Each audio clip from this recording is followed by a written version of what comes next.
എങ്ങനെ നിൽക്കണത്? ഓ, മാഗ്നറ്റിൻ്റെ തന്നെ ഡിസോർഡർ ആണല്ലോ. ഇവിടുന്ന് ഇങ്ങനെ പോയി അത് നിവർന്ന് വരണം. അങ്ങനെ കറക്റ്റ് ആവാനാണല്ലോ സാ. നോക്കിയേ, ഇത് ആർക്കും വായിക്കാൻ പറ്റുമോ? Year life and political journey. ഇത് അപ്പുറത്തേക്ക് വായിക്കാനിരിക്കും.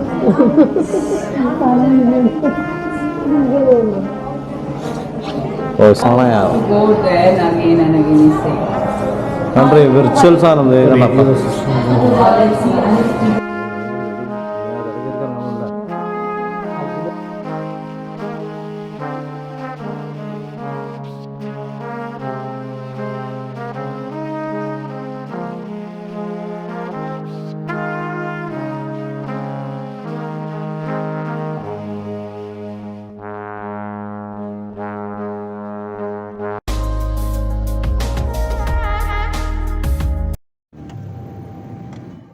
Exit the roundabout onto Mustafa Kamal at Taturk Road.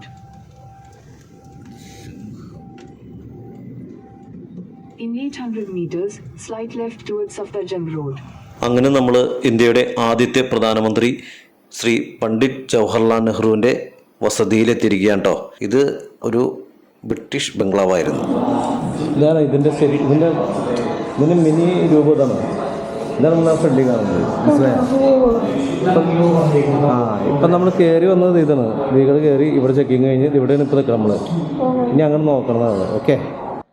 ഇന്ത്യക്ക് സ്വാതന്ത്ര്യം കിട്ടിയിട്ട് ശ്രീ നെഹ്റുജി മരിക്കുന്നത് വരെയുള്ള 16 വർഷം ഈ ബംഗ്ലാവിലാണ് അദ്ദേഹം താമസിച്ചിരുന്നത്.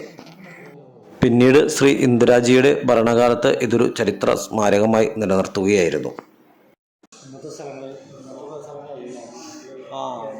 അതിനു ശേഷം വന്ന ഓരോ ഭരണകർത്താക്കളും ഒരുപാട് മാറ്റങ്ങൾ ഇവിടെ വരുത്തി. ഇപ്പോഴത്തെ ഭരണകർത്താക്കൾ ഇവിടം പ്രധാനമന്ത്രിമാരുടെ ചരിത്രം ആലേഖനം ചെയ്യുന്ന ഒരു മന്ദിരമാക്കി മാറ്റിയിരിക്കുകയാണ് ഇവിടം. ഓ, മലയാളം അത് ഇന്ത്യൻ കോൺസ്റ്റിറ്റ്യൂഷൻ ഭരണഘടന പല ഭാഷകളിൽ ആലേഖനം ചെയ്യുന്ന ഒരിടത്തേക്കാണ് നമ്മളിപ്പോൾ പോകുന്നത്.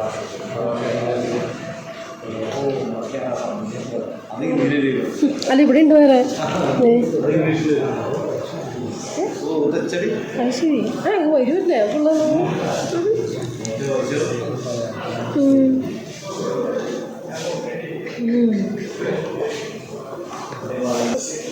എല്ലാ ഭാഷയിലും നമ്മളെ വായിക്കണം. എല്ലാ സൈഡും തന്നെയാണ്. ഇത് ഈ ഒരു ബോക്സ് അല്ല. നെഹ്റുജിയുടെ ജീവചരിത്രവും അദ്ദേഹം ഇന്ത്യക്ക് ചെയ്ത സംഭാവനകളും എല്ലാം ഇവിടെ നമുക്ക് കാണാൻ സാധിക്കും. പിന്നീട് നമ്മൾ പോകുന്നത് അദ്ദേഹം ഉപയോഗിച്ചിരുന്ന കിടപ്പറയിലേക്കാണ് കേട്ടോ. രോഗാവസ്ഥയിലായിരുന്നു അല്ലേ? അവിടെ വെച്ച് തന്നെയാണ് അദ്ദേഹം അന്ത്യശ്വാസം വലിച്ചതും. 63 ചൈന നടത്തിയ യുദ്ധം അദ്ദേഹത്തിനെ മാനസികമായി തളർത്തിയിരുന്നു. കാരണം ചൈനയുടെ വിശ്വാസവഞ്ചനയിലെ മനോവിഷമമാണ് അദ്ദേഹത്തിന്റെ മരണകാരണം.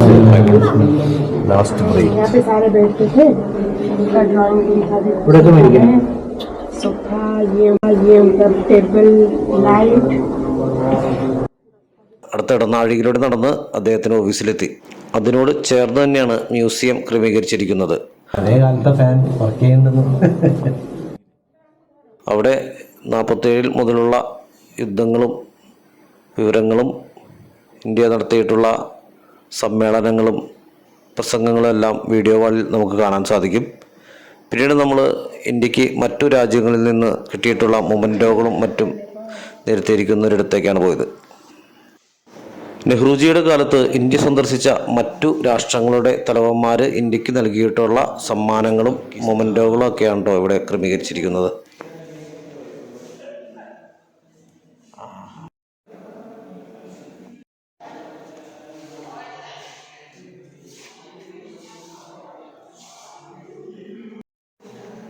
ഇന്തോനേഷ്യ.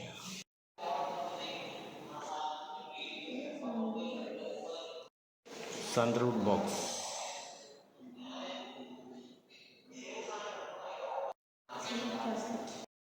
Silver casket. അങ്ങനെ ആ ബ്രിട്ടീഷ് മന്ദിരത്തിന് പുറമേക്ക് ഇറങ്ങുമ്പോൾ വീണ്ടും 1.5 ഏക്കർ ഏരിയയിലാണ് നമ്മുടെ പുതിയ ഇന്നത്തെ ഭരണാധികാരികൾ അവിടെ ഒരു പ്ലാനറ്റോറിയവും മറ്റുമൊക്കെ സജ്ജീകരിച്ചിട്ടുണ്ട് കേട്ടോ. മറ്റുള്ള പ്രധാനമന്ത്രിമാരുടെ വിവരണങ്ങളും നെറുകയിൽ അശോകചക്രം ആലേഖനം ചെയ്തിട്ടുള്ള ആ കെട്ടിടം ദൂരെ നിന്ന് കാണുമ്പോൾ തന്നെ നമുക്കൊരു പ്രത്യേക അനുഭൂതിയാണ്.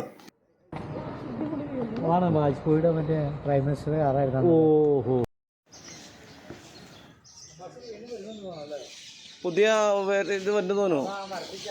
പഴയ Indian pride bullet proof ambassador കാറാണ് കിടക്കുന്നത്. ശ്രീ വാജ്പേയി ഉപയോഗിച്ചിരുന്ന കാറാണത്. ഇവിടെ നിന്നും താഴോട്ട് കുറച്ച് ഇറങ്ങിയിട്ടാണ് കേട്ടോ നമ്മൾ പ്ലാനറ്റോറിയത്തിന്റെ ഭാഗത്തേക്ക് പോകുന്നത്.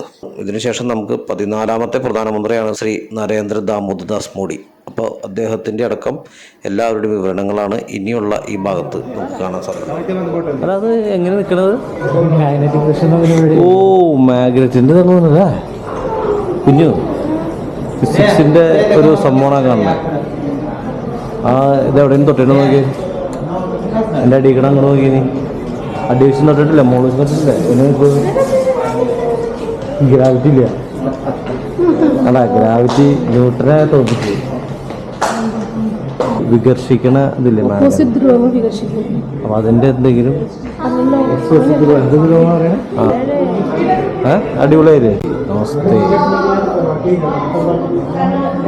അതായത് ഇന്ത്യയിലെ എല്ലാ ഭാഷയും ഏത് ഭാഷയിലൊക്കെ നമ്മൾ സംസാരിക്കാം.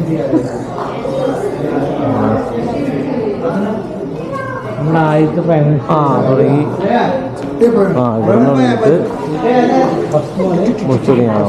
ഇന്ത്യക്ക് സ്വാതന്ത്ര്യം കിട്ടിയിട്ട് 14 പ്രധാനമന്ത്രിമാരാണ് നമുക്കുണ്ടായിട്ടുള്ളത്. അവരെക്കുറിച്ചിട്ടുള്ള പൂർണ്ണ വിവരങ്ങളും അവർ ചെയ്തിട്ടുള്ള സംഭാവനകളും അവരുടെ ജീവചരിത്രവും എല്ലാം നമുക്കിവിടെ കാണാൻ സാധിക്കും. അതും സയൻസിന്റെ അമ്യൂസ്മെന്റ് ആയിട്ടുള്ള അത്ഭുതങ്ങളിലൂടെയാണ് ഇതെല്ലാം വിവരിക്കുന്നത്. അതുകൊണ്ട് തന്നെ കുട്ടികൾക്കൊക്കെ ഇത് വളരെ ആയിട്ടുള്ള ഒരു കാര്യമാണ്.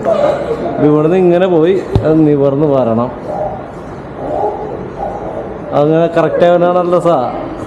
അതെ നീ പൊസിഷനിൽ വാ. സിനിമ ഇറങ്ങിക്ക് നീ പൊസിഷനിൽ വാ.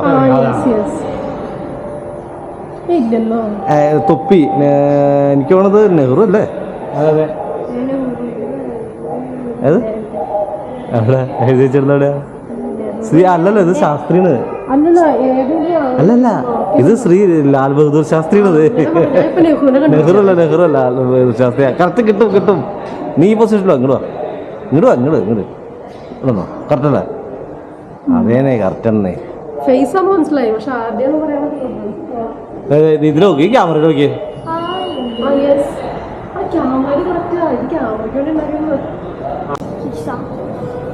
മരം കരിഞ്ഞ വലിയ കഷ്ടമായിരുന്നു.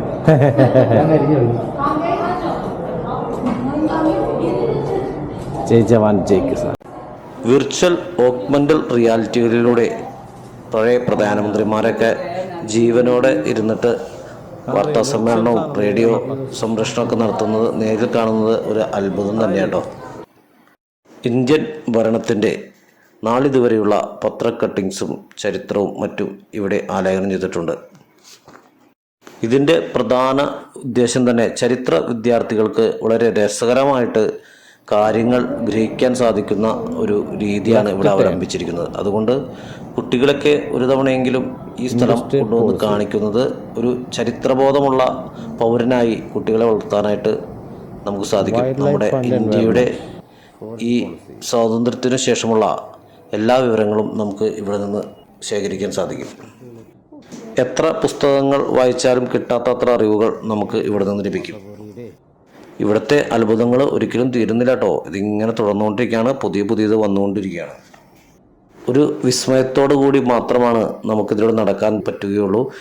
കൗതുകങ്ങൾ നിറഞ്ഞിട്ടുള്ള ഈ ചുമരുകളിലും അതുപോലെ തന്നെ ഓരോ വാതായനങ്ങൾ തുറക്കുമ്പോഴും നമ്മളിങ്ങനെ ഞെട്ടിക്കൊണ്ടിരിക്കുന്ന ഒരു കാഴ്ചകളാണ് കാണുന്നത്. ഒരു ഇന്ത്യൻ പൗരൻ എന്ന നിലയിൽ ഗൂസ് ബംപ് ഉണ്ടാക്കുന്ന ഒരു ഇടനാഴികളാണ് ഇതിലെ എല്ലാം. ഓരോ പ്രധാനമന്ത്രിമാരും അവർ നേടിയിട്ടുള്ള നേട്ടങ്ങളും അവർ കൊണ്ടുവന്നിട്ടുള്ള പുരോഗമന ആശയങ്ങളെല്ലാം കോർത്തിണക്കിക്കൊണ്ട് അതിൻ്റെതായ രീതിയിലുള്ള ഓരോ പ്രത്യേകതയിലാണ് അവരെ ഇവിടെ അവതരിപ്പിച്ചിരിക്കുന്നത്. ഇത് വായിക്കാൻ പറ്റുമോ? ഇത് ആർക്കും വായിക്കാൻ പറ്റുമോ? Year life and political journey. ഇത് അത്ര സമയം വായിക്കാൻ കഴിക്കും.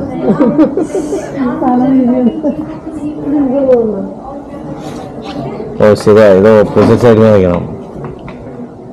ശ്രീ വി പി സിംഗ് കണ്ട, വി പി സിംഗിനെത്തി. ബഫേഴ്സ് ആണ്. ആ ഇതാണ് അവിടെ ചെന്ന ബഫേഴ്സ് ഞാൻ പറഞ്ഞില്ലേ. നീ പൊക്രാൻഡോസ് പറഞ്ഞില്ലേ അധികം സാധനം. ഓരോ പ്രധാനമന്ത്രിമാർക്കും അവരുടെ നേട്ടങ്ങളും മറ്റങ്ങളും വിലയിരുത്തിക്കൊണ്ട് ആ രീതിയിലുള്ള ക്രമീകരണങ്ങളാണ് ഇവിടെ നടത്തിയിരിക്കുന്നത്. ആദ്യത്തെ കമ്പ്യൂട്ടറുകൾക്കും മറ്റുമൊക്കെ ഇവിടെ നമുക്ക് കാണാൻ.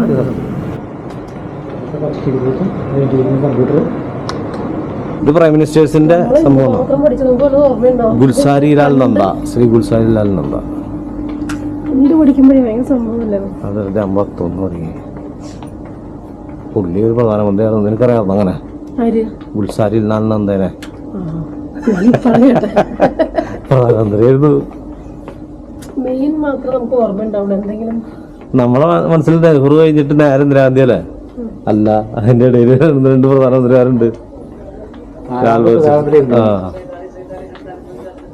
പുള്ളി പിന്നെ മറ്റേ മൊറാർജി ദേശായി, പണ്ഡിറ്റ് രവിശങ്കർ, ശ്രീചരൺ സിംഗ്. ഇതൊരു പ്രധാനമന്ത്രി ചരൺ സിംഗ്. കുട്ടികളെ ഒരിക്കലെങ്കിലും ഈ ഇടനാഴിയിലൂടെ നടത്തിയാൽ ഇന്ത്യ ഭരിച്ച എല്ലാ പ്രധാനമന്ത്രിമാരെക്കുറിച്ചും അവർക്കൊരു വ്യക്തമായ അവഗാഹം ലഭിക്കും. അതുപോലെ കുട്ടികളുടെ ഉള്ളിൽ ഒരു രാഷ്ട്രബോധവും ദേശഭക്തിയുമെല്ലാം നിറയ്ക്കാനായിട്ട് ഇത് വളരെയധികം സഹായിക്കും.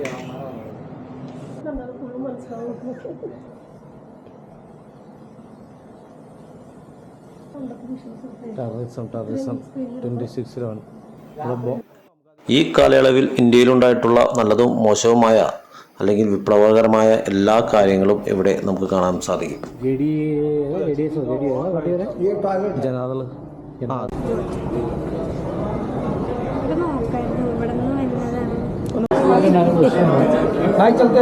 ഇത് ഗെയിമാണിത്. ഇത് മറ്റേ ഞാൻ കോടീശ്വരന്മാര്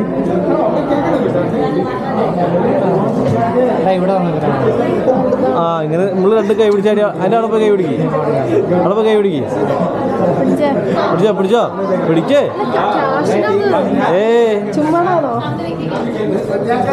ക്യാഷാ? ആ അതെ, ആളവിടെ ചെയ്യത്. നീ അവിടെ പിടിച്ചപ്പോ അവിടെ അങ്ങനെ പിടിച്ചോ.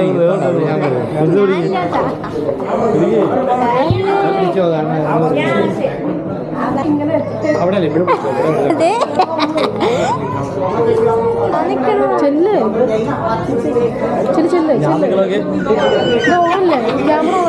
അതെ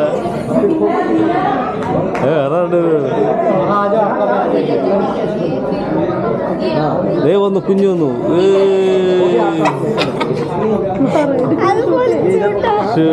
അത് പൊളിച്ചു വന്നു കുഞ്ഞു. Take A photo. Thank you for your submitting. ഇങ്ങനെ നിൽക്കണോടാ, നിന്ന് തന്നെയാണ്. ഓ എടുക്കാൻ പറ്റിയിരിക്കട്ടോ. അവിടെ ഫീഡ്ബാക്ക് എഴുതുന്നതിന് വേണ്ടിയിട്ട് ഒരു ടാബ്ലറ്റും മറ്റു കാര്യങ്ങളൊക്കെ വെച്ചിട്ടുണ്ട്. നമ്മുടെ ഫോട്ടോ വെച്ചിട്ട് അതിൽ നമുക്ക് എഴുതി നമ്മുടെ അഭിപ്രായങ്ങളൊക്കെ രേഖപ്പെടുത്താം. ഞാനും സിജോ കൂടി ഒരുപാട് ശ്രമിച്ചിട്ട് നടക്കാതായി. സിജോ അവസാനം അത് പൊളിച്ച് കയ്യിലെടുക്കുക വരെ ചെയ്തു. പോരെ ഓരോ വശത്തും ഓരോ അത്ഭുതങ്ങളാട്ടോ.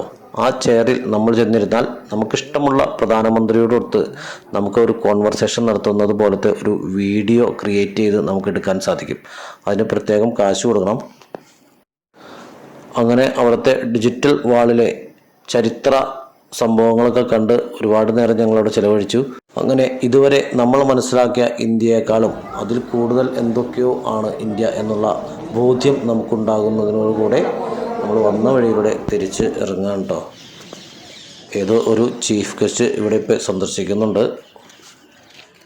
അങ്ങനെ നമ്മൾ നടക്കുമ്പോഴാണ് ആ ഉദ്യാനത്തിൽ നമ്മുടെ ദേശീയ പക്ഷി മയിൽ ഉല്ലസിച്ച് നടക്കുന്നത് കാണുന്നത്. അപ്പോൾ അദ്ദേഹത്തെ ഒന്ന് അടുത്ത് കാണാൻ വേണ്ടിയിട്ട് നമ്മൾ പുറകെ പോയിട്ടോ. ഇവിടെ ഒന്നല്ല, ഒരുപാട് മയിലുകൾ ഇങ്ങനെ ഉല്ലസിച്ച് നടക്കുന്നുണ്ട്. അങ്ങനെ ഈ മുതലിനെ ഒന്ന് അടുത്ത് കാണാൻ വേണ്ടി നമ്മൾ കുറേ നേരം അതിൻ്റെ പിന്നാലെ നടന്നു കേട്ടോ. അവസാനം നമ്മൾ തോറ്റു. അതെവിടേക്കോ പറന്നു അകന്നു. അങ്ങനെ നമ്മൾ ബ്രിട്ടീഷ് ബംഗ്ലാവിൻ്റെ മുമ്പിലെത്തി. ദേശീയ പതാകയുടെ നേരെ നോക്കിക്കഴിഞ്ഞപ്പോൾ ദേ അവിടെ ഇരിക്കുന്നു നമ്മുടെ ദേശീയ പക്ഷി. ഒന്നല്ല രണ്ടല്ല ഒരുപാടുണ്ട്, അവിടെ താഴെയുണ്ട്. അപ്പോൾ നമ്മൾ എന്തായാലും ഇതിൽ ഒരാളെങ്കിലും ഒന്ന് അടുത്ത് കണ്ടിട്ട് പോകാൻ വേണ്ടിയിട്ട് ഈ സുന്ദരൻ്റെ പുറകെ നമ്മൾ പിന്നെ നടന്നു കേട്ടോ. അങ്ങനെ അവസാനം നമുക്കൊരു സുന്ദരനെ നമ്മുടെ മുന്നിൽ കണ്ടു.